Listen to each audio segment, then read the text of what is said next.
Child killers of India. ரொம்ப ஆப்டான title. North இந்தியாவில் உத்தரப்பிரதேஷ்லேயும் கேரளாலேயும் பார்த்திங்கன்னா ஒரு பிஞ்சு குழந்தை 1-1.5 வயசு குழந்தைய வந்து கொடூரமாக அடித்து கொண்டிருக்கிறாங்க. இத்தனைக்கு கேரளாவில் கொன்னது வந்து சொந்த அம்மா. ரெண்டும் கொன்னதுக்கான காரணம் ஒன்று தான்.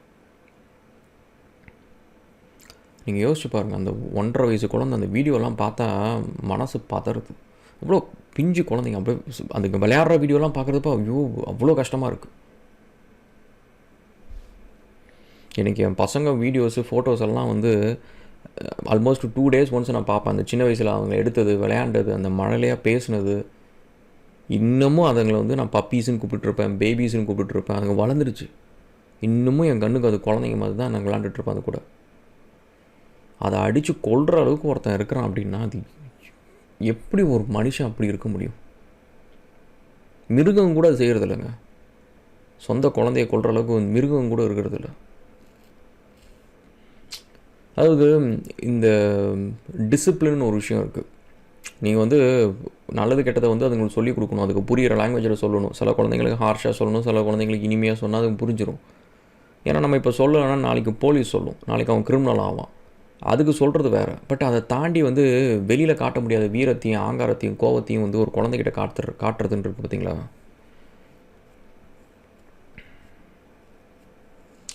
சாரு நிவேதா அப்படின்னு சொல்லிட்டு ஒரு ரைட்டர் ஒருத்தர் இருக்கிறாரு. அவர் சொன்ன ஒரு வரி என்னென்னா, அந்த உலகத்திலே அதிகமாக ஒடுக்கப்படுறது, நசுக்கப்படுறது, வன்முறைக்கு ஆளாகிறது யார் அப்படின்னா குழந்தைங்க அப்படின்னு இருக்கிறார். இந்த ஜாதிக்காரங்களோ அந்த மதத்துக்காரங்களோ அந்த நாட்டுக்காரங்களோ கிடையாது, குழந்தைங்க தான் அப்படின்றார். நான் அதையும் தாண்டி இன்னொரு வார்த்தை ஆட் பண்ணோன்னா நாதியற்று அப்படின்னு நம்ம எழுதலாம் இன்னும் கொஞ்சம். ஏன் நான் அதை சொல்கிறேன்னா, நசுக்கப்படுறவங்க ஒடுக்கப்படுறவங்களுக்கு கூட ஏதோ ஒரு என்ஜிஓ இருக்கும். அவங்கள வந்து அவங்கள காப்பாற்றுறதுக்கு அவங்க யாராவது ஒருத்தங்க அவங்களுக்கு குரல் கொடுக்க முடியும். ஆனால் அந்த குழந்தைங்க வந்து வீட்டுக்குள்ளார இந்த கேரளா இன்சிடெண்ட்டில் பார்த்தீங்கன்னா கொன்னது வந்து சொந்த அம்மாவே. அந்த குழந்தை என்ன 1.5 வயசு குழந்தை வெளியில் போய் யாரையாவது காப்பாற்றுங்கன்னு சொல்லவா முடியும்?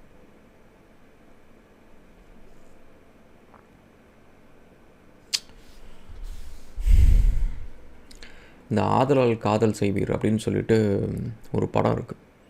அந்த படத்தில் வந்து கடைசி ஒரு சீன் இருக்குது. அந்த ஒரு பாட்டு ஒன்று வரும்.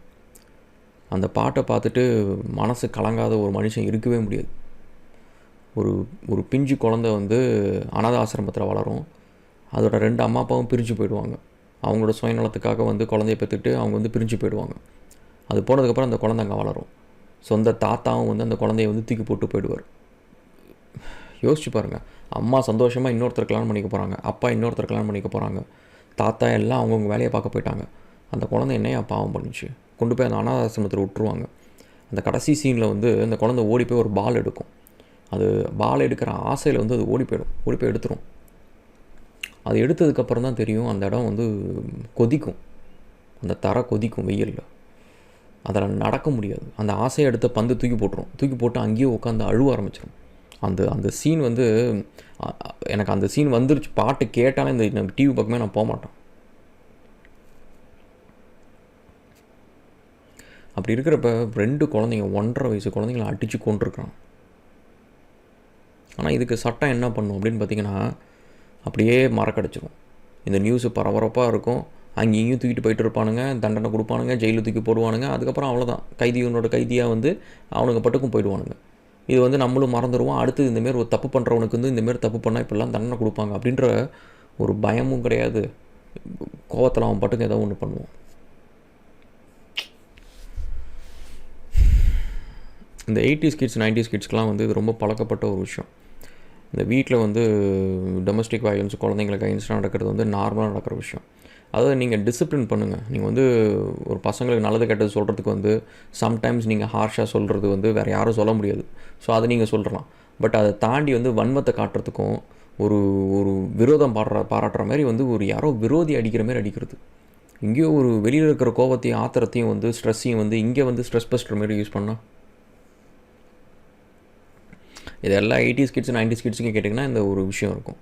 அந்த சைல்டுஹுட்டில் வந்து என் பையன்கிட்ட சில விஷயத்த நான் ஹார்ஷாக சொல்லுவேன். அந்த ஒரு சில விஷயத்த வந்து எந்த ஆங்கிளில் சொன்னால் அவன் எப்படி யோசிப்பான், நான் எந்த அளவுக்கு கோவப்படணும், எப்படி டிசிப்ளின் பண்ணணும், இதெல்லாம் நான் யோசிச்சு நான் கோவப்படுவேன். ஆனால் அதை செஞ்சு முடித்ததுக்கப்புறம் நான் ஒரு டெஸ்ட் ஒன்று வைப்பேன். அந்த டெஸ்ட் என்ன அப்படின்னா, உடனே போயிட்டு, அதாவது எப்படின்னா, என் பையன்கிட்ட வந்து நான் ஹார்ஷாக ஏதோ ஒரு விஷயம் சொல்கிறேன், ரொம்ப ரேராக தான் நடக்கும். வருஷத்தில் ஒரு தடவை, 2 வருஷத்துக்கு ஒரு தடவை, அந்தமாதிரி ஏதோ ஒரு சுச்சுவேஷனில் ரொம்ப ஹார்ஷாக, அந்தமாதிரி ஏதோ சுச்சுவேஷனில் நான் ஹார்ஷாக சொல்கிற மாதிரி இருக்கும். பட் அந்தமாதிரி ஹார்ஷாக சொல்லிவிட்டு அப்போவே ஒரு ஃபியூ ஹவர்ஸ் கழித்து அவனுக்கு அது புரிய வைக்கிற வரைக்கும் தான் நான் வெயிட் பண்ணுவேன். அவனுக்கு அது மைண்டில் போய்ட்டு அது புரிஞ்சிருச்சு அப்படின்னா, அதுக்கப்புறம் போய்ட்டு அவன்கிட்ட சாதாரணமாக பேசி, விளையாட்டுத்தனமாக பேசி, அவனை வந்து அந்த ஒரு ட்ராமா மாரி அவனை வந்து நான் ஒரு சொல்ல வேண்டிய பர்பஸ் என்ன, அந்த பர்பஸ் என்னென்னா, ஏதோ ஒரு விஷயம் அவன் வந்து தப்பாக பண்ணிகிட்ருக்கிறான், அந்த ஒரு கெட்ட பழக்கமாக மாறும் ஏதோ ஒரு விஷயம், அது வந்து என்னோடய அனுபவத்தில் நான் சொல்கிறேன், அதை ஃபிக்ஸ் பண்ண நினைக்கிறேன், என்னோடய கோல் அதுதான். அதை தவிர வந்து அவனை ஹர்ட் பண்ணுன்றது கிடையவே கிடையாது. ஆனால் அது முடிஞ்சதுக்கப்புறம் அடுத்த நாள் வந்து நான் கேட்பேன், நான் வீட்டில் தான் இருப்பேன், அவன்கிட்ட கேட்பேன், என்னடா தம்பி இன்றைக்கி வந்து ஸ்கூலில் பங்க் பண்ணிட்டு வீட்டில் இருக்கிறியா அப்படின்னு கேட்டால், அவன் சரின்னு சொன்னான்னா நான் செஞ்ச மெத்தட் கரெக்டு. இல்லை நான் ஸ்கூலுக்கு போகிறேன் அப்படின்னு சொன்னான்னா அவனுக்கு என் கூட வீட்டில் இருக்க பிடிக்கலன்னு அர்த்தம். நீங்கள் 80s கிட்ஸ் 90s கிட்ஸை யோசிச்சு பாருங்கள். வீட்டில் அப்பா இருந்தாங்கன்னா உடம்பு சரியில்லைனாலும் ஸ்கூலுக்கு போயிடுவாங்க. அப்பா இல்லைன்னா ஸ்கூலுக்கு லீவ் போட்டு வீட்டில் இருக்கணும்னு ஆசைப்படுவாங்க. என்ன டிஃப்ரென்ஸ் அப்படின்னு பார்த்தீங்கன்னா, முக்கால்வாசி இந்த அப்பாக்காரங்க வந்து பசங்க நிம்மதியாக ஜாலியாக இருக்கிறது வந்து அவங்களுக்கு பிடிக்கவே பிடிக்காது. போய் உட்காந்து ஹோம்ஒர்க் எடுத்துகிட்டு வா, நோட் புக் எடுத்துகிட்டு வா, சொல்லித்தரேன், அதை பண்ணுறேன், இதை பண்ணுறேன். சரி, இதெல்லாம் பண்ணி நீங்கள் எவ்வளோ சம்பாதிச்சிங்க? இதெல்லாம் பண்ணி எத்தனை கோடி ரூபா சம்பாதிச்சிட்ருக்கிறீங்க? இப்போ கடன் இல்லாமல் இருக்கிறீங்களா? இல்லை, அந்த கஷ்டம் தான் நானும் படுறேன், நானும் பட தான் போகிறேன், நானும் கடன் வாங்க தான் போகிறேன், நானும் 10-15 வேலை செய்ய தான் போகிறேன், நைட்டு பகலமாக ஓட தான் போகிறேன். இப்போ உட்காந்து படித்து என் வாழ்க்கையை எதுக்கு வீணாக்கணும்? ஒரு மனுஷன் வந்து 22 வயசு வரைக்கும் தான் வாழ்கிறான். அந்த மரம் மண்டைங்களுக்கு ஏற மாட்டேங்குது.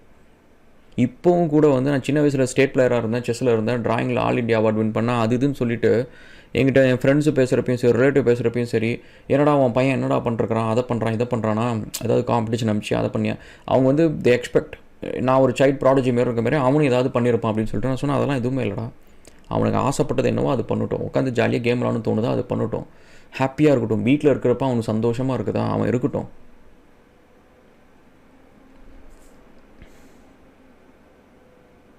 என் பசங்களுக்கு ரொம்ப நாளாக வந்து பப்பி வாங்கி கொடுக்குறோன்னு எனக்கு ஆசை. இந்த வாரம் வாங்கி கொடுக்குறோம். இதுக்கு முன்னாடி வாங்கி கொடுத்துட்டு அவங்க ரொம்ப குட்டி பசங்களாக இருந்தாலும் அவங்களுக்கு விளையாட தெரியல அப்படின்னு சொல்லிட்டு அந்த எனக்கு நாய்ங்க ரொம்ப பிடிக்கும். நான் இப்போவும் சொல்கிறேன், நீங்கள் வந்து பேரண்ட்டாக இருக்கிறீங்க அப்படின்னா உங்கள் பசங்களுக்கு நீங்கள் வாங்கி கொடுக்குற உலகத்திலேயே சிறந்த கிஃப்ட்டு வந்து ஒரு நாய்க்குட்டியோ பூனைக்குட்டியோ ஏதோ ஒரு சின்ன பெட்டு தான். அதில் தான் இந்தமாரி மிருகங்க வளராமல் இருக்கும். ஏன்னா அந்த குழந்தைங்களுக்கு வந்து அன்பை சொல்லிக் கொடுக்குறது வந்து பேரண்ட்ஸ் அன்பை சொல்லிக் கொடுக்குறத விட ஒரு நாய் அன்பை சொல்லிக் கொடுத்துரும். அந்த சொல்லிக் கொடுக்குற அன்பு வந்து அவனுக்குள்ளே இருக்கிற மனிதத்தன்மையை வந்து கடைசி வரைக்கும் அவனுக்கு ஞாபகப்படுத்துறது அந்த நாய் தான். உலகத்திலே பெஸ்ட்டு கிஃப்ட்டு. நீங்கள் உங்கள் பிள்ளைக்கு வந்து 1000 கணக்கெலாம் வாங்கி கொடுக்கணும், லட்சக்கணக்கெலாம் வாங்கி கொடுக்கணும், அந்த வாங்கி கொடுக்கணும், இதை வாங்கி கொடுக்கணும், அதெல்லாம் தேவையில்லை. உலகத்திலே பெஸ்ட்டு கிஃப்ட் அது தான். இந்த வாரம் வந்து என் பசங்களுக்கு நான் கொடுக்குறேன். இது வந்து அவங்க கரெக்டான ஏஜ் வந்ததுக்கப்புறம் அந்த நாயை வந்து பொறுப்பாக பார்த்துக்கணும், பொறுப்பாக வளர்க்கணும். ஏன்னா அதுக்கு முன்னாடி ரொம்ப சின்ன பசங்களாக இருப்பாங்க, ஹார்ஷாக ஹேண்டில் பண்ணுவாங்க, ஒரு சின்ன பப்பி அதுக்கு அடிபட்டுரும், ஸோ அதெல்லாம் தெரியாது. அப்படின்றதுனால I have to wait. So அந்தமாரி எனக்கு இந்த மிருகங்கள்லாம் எப்படி என்ன பண்ணுதுங்கலாம். ஒரு குழந்தைய அடித்து 1.5 வயசு குழந்தை, அதுக்கு நிஜமாக ஒரு மண்ணும் தெரியாதுங்க. அதாவது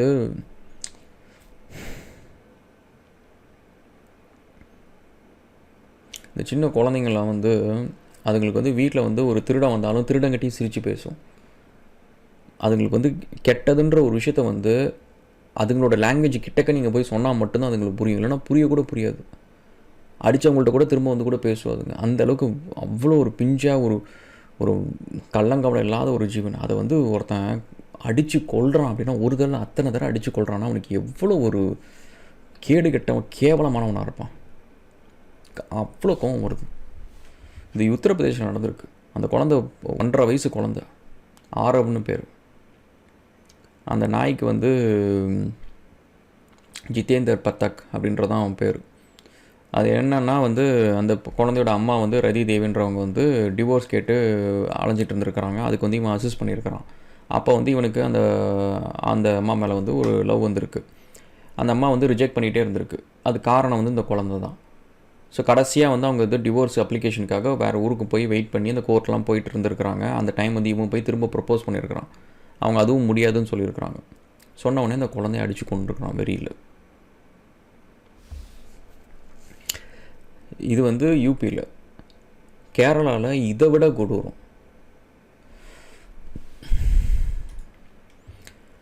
நெடுமங்காடு அப்படின்னு சொல்லிட்டு ஒரு ஊர் கேரளாவில். அங்கே வந்து ஒரு அம்மா வந்து ஒரு குழந்தை, அந்த குழந்தையோட வீடியோலாம் பார்க்குறப்ப இந்த குழந்தைக்கெல்லாம் வந்து ஐயோ அவ்வளோ கஷ்டமாக இருக்குது. அந்த குழந்தை விளையாடுற வீடியோலாம் வருது இப்போ ஆன்லைனில். கொஞ்ச நாளைக்கு முன்னாடி தான் வந்து அந்த குழந்தைய தூக்கிட்டு அந்த அம்மா எங்கேயோ வெளில போயிருக்கு. யாரோ ஒரு இன்ஃப்ளூயன்சர் வந்து வீடியோ எடுத்துருக்கிறாரு. அப்போ வந்து அந்த குழந்தையோட 2 கையும் ஃப்ராக்சர். அதுவும் இந்த அம்மா தான் ஏதோ உடச்சி விட்ருக்கு, ஏதோ ஒன்று பண்ணியிருக்கும். பிஞ்சு கொஞ்சம் குழந்தை வந்து முகம் அவ்வளோ இன்னசென்ட்டாக இருக்குது. குழந்தை 1.5 வயசு குழந்தை. ஹர்ஷர்தன்ற அந்த பையன் கேட்டதுக்கு வந்து அந்த அம்மா சிரிச்சுக்கிட்டே வந்து சைக்கிள்லேருந்து கீழே விழுந்துட்டேன். சைக்கிள்லேருந்து கீழே வந்து 2 கையும் உடையுமா? கிட்டத்தட்ட 54 இடத்துல வந்து சிகரெட்டை வச்சு சுட்டிருக்கிறான் அந்த குழந்தையோட வளப்பப்பா. அவன் இன்னொரு கேவலமானவன். இதுக்கு முன்னாடி இருந்த ஒரு பொண்ணை வந்து தலையில் அடித்து டொமஸ்டிக் வயலன்ஸ் பண்ணி அந்த பொண்ணு கோமாவுக்கு போயிடுச்சு. அதுக்கு முன்னாடி இன்னொரு கொலையில் வந்து அவனை சஸ்பெக்ட் பண்ணுறாங்க. இன்னொரு ஊரில் வந்து ஒரு பொண்ணை கல்யாணம் பண்ணிக்கிறான் அப்படின்னு சொல்லிட்டு ஏதோ ஒரு அந்த பொண்ணு வந்து கொலை பண்ணிட்டானா, அந்த பொண்ணை காண போயிடுச்சு. ஏதோ சஸ்பிஷனாக ஒரு இடத்துல வந்து அந்த பொண்ணு இறந்து போயிருக்கு. அந்த விஷயத்துலையும் இவன் தான் இன்வால்வ் ஆகிருக்கிறான் அப்படின்னு சொல்லிட்டு ஏற்கனவே ஒரு கேஸ் இருக்குது. அவனுக்கு வந்து இந்த குழந்தையோட அம்மாவும் வந்து லிவ் இன் ரிலேஷன்ஷிப்பில் இருக்கிறாங்க. இதுக்கு இடைஞ்சல இந்த குழந்தை இருக்குது அப்படின்னு சொல்லிட்டு இந்த குழந்தைய வந்து கொடூரமாக டார்ச்சர் பண்ணியிருக்கிறானுங்க. சிகரெட்டை வச்சு 54 இடத்துல வந்து புண்ணாக்கி அந்த குழந்தைய கடைசியாக கொண்டு இருக்கிறாங்க.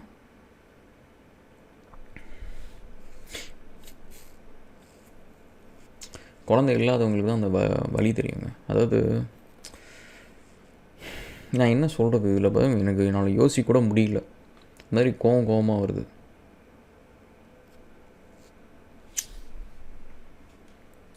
நீங்களும் கூட நான் சொன்ன டெஸ்ட்டை நீங்கள் ட்ரை பண்ணி பாருங்கள். நீங்கள் பேரண்ட்ஸ் 2 பேரும் அப்பா அம்மாவும் வீட்டில் இருக்கிறேன், நாளைக்கு லீவ் போட்டுட்டு வீட்டில் இருக்கிறியா தம்பி அப்படின்னு சொல்லிட்டு உங்கள் பசங்கள்கிட்ட போய் கேளுங்க. அவங்க வந்து உடனே சரின்னு சொன்னாங்கன்னா நீங்கள் நல்ல அம்மா அப்பா. அவங்க யோசித்தாங்க, அவங்க வேணான்னு சொன்னாங்க, இல்லை நான் ஸ்கூலுக்கே போகிறேன், ஸ்கூலில் வேலை இருக்குது, அது இருக்குது இது இருக்குது அப்படிலாம் சொன்னாங்கன்னா எந்த பையனும் அவ்வளோ பொறுப்பெல்லாம் கிடையாது. அப்படிலாம் சொன்னாங்க அப்படின்னா உங்கள் கூட இருக்க பிடிக்கல, நீங்கள் ஒரு நல்ல அம்மா அப்பா கிடையாது. இவ்வளோதான் லாஜிக். ஒரு மனுஷன் வந்து 22 வயசு வரைக்கும் தாங்க வாழ்கிறான். இது வந்து உங்கள் மரமண்டைக்கு நீங்கள் ஏற்றிக்கோங்க.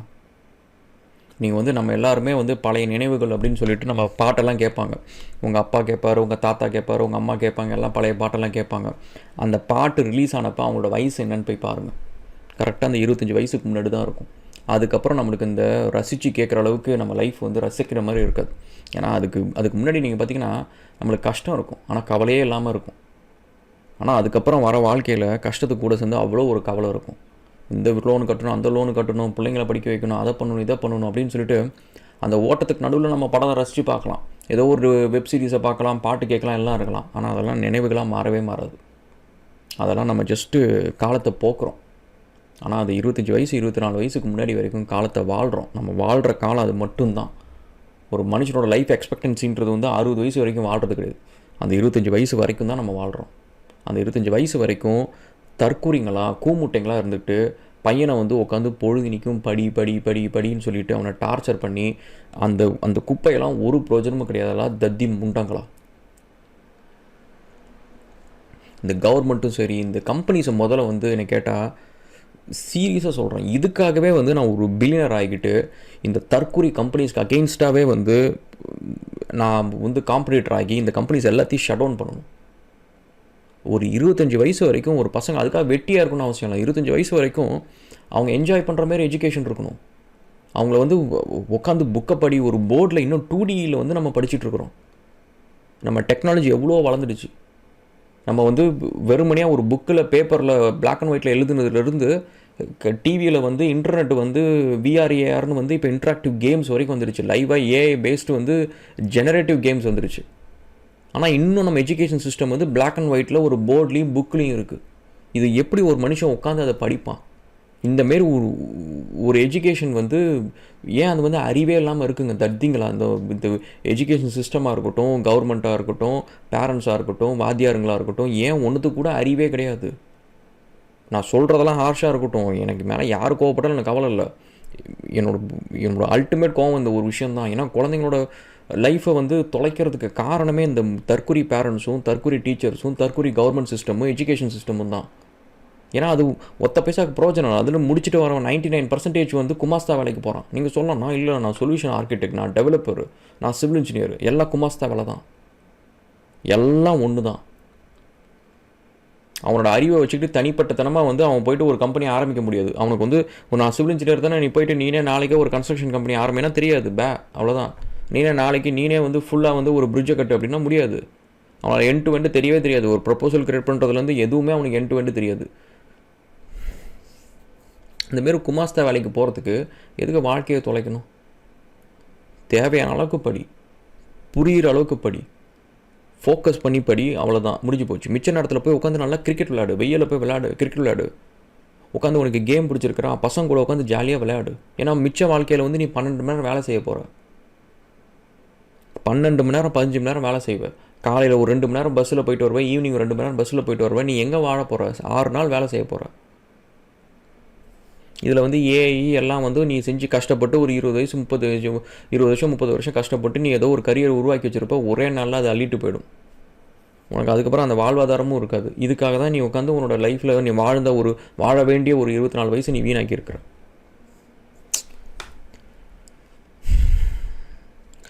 அங்கே வந்து அந்த குழந்தைங்கள கொண்டது தப்பு அப்படின்னா, இங்கே நீங்கள் குழந்தைங்கள உயிரோட வச்சு சித்திரவதை பண்ணுறதும் தப்பு தான்.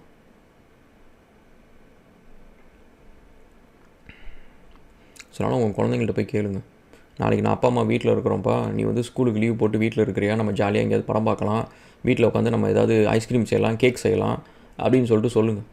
உங்கள் பசங்க உங்க கூட இருக்கிறாங்களான்னு பாருங்கள். என்னை பொறுத்த வரைக்கும் நான் எப்போவுமே எங்கள் அப்பா வந்து என் மேலே குறை சொல்லுவார், எங்கள் மாமனார் மாமியார் கூட என் மேலே அது ஒரு குறை சொல்லுவாங்க. நான் சம்டைம்ஸ் வந்து பசங்கள்ட்ட ஹார்ஷாக இருக்கணும், அது வருஷத்தில் ஒரு தடவை தான். மற்ற நேரம் ஃபுல்லாக என்கிட்ட இருக்கிற குறைகள் என்ன அப்படின்னா, நான் பசங்கள்ட்ட ரொம்ப லீனியண்ட்டாக இருக்கிறேன். அவனை கண்டுக்கிறதே இல்லை, அதை பண்ணுறதே இல்லை, இது பண்ணுறதே இல்லைன்ட்டு. ஏன்னா எனக்கு அவங்க லைஃப்பை அவங்க இஷ்டப்படி அவங்க ஜாலியாக வாழணும். தேவையே இல்லாமல் அவங்கள அதிகாரம் பண்ணுறது, தேவையே இல்லாமல் இந்த வீட்டில் வந்து நான் தான், என்னோடய வீடு தான் அப்படிலாம் கிடையாது.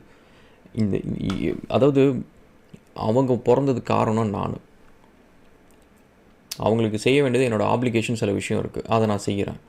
அவங்க திரும்ப எனக்கு இதை செய்யணும், இதை பண்ணணும் அப்படிலாம் ரொம்ப பெருசாக கிடையாது. வீட்டில் இருக்கிறதுக்கு அவங்க சின்ன சின்ன வேலை செய்யட்டும், நல்ல விஷயத்தை கற்றுக்கட்டும், நல்லா ஹெல்த்தியாக படிக்கட்டும், ஹெல்த்தியான விஷயத்தை சாப்பிடணும், இவ்வளோ தான்.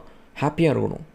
அவங்களுக்குன்னு ஒரு ப்ரைவசி. முக்கால்வாசி இந்த மிடில் கிளாஸில் இருக்கிற ஒரு பெரிய தற்குறித்தனம் என்னென்னா, டீனேஜர்ஸ்க்கு ப்ரைவசி கொடுக்கக்கூடாதுன்றதுல அவங்களுக்கு என்ன தான் ஒரு அலாதி பிரியம்னு தெரில. என்னமோ அதனால தான் பசங்க கெட்டு போகிற மாதிரி. ஹார்மோன் வரது நேச்சர் கொடுக்குறது.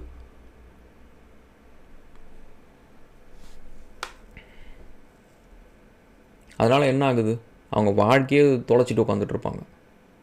கொடுக்க வேண்டிய நேரத்தில் ப்ரைவசி கொடுத்தீங்கன்னா அவங்க அதை முடிச்சுட்டு அடுத்த வேலையை பார்ப்பாங்க. இல்லைனா பொழுதுனிக்கும் அதில் தான் உட்காந்துட்ருக்கும். இதெல்லாம் எனிவே இதுதான் புரிய போகிற கேஸே கிடையாது. Typical. I don't know cash. So எதை எனக்கு தோணுது நான் சொல்லிட்டேன். ஸோ இந்த வீடியோ நான் கொஞ்சம் ஆஃப் தி ஸ்கிரிப்ட்னு கூட சொல்லலாம். நமக்கு எதுவுமே ஸ்கிரிப்ட் கிடையாது, பட் இது வந்து கொஞ்சம் என்ன சொல்கிறது. ஸோ நீங்கள் என்ன நினைக்கிறீங்க அப்படின்னு சொல்லிட்டு சொல்லுங்கள். ஸோ அந்த குழந்தைங்களோட வீடியோலாம் பார்த்தா அவ்வளோ கஷ்டமாக இருக்குது.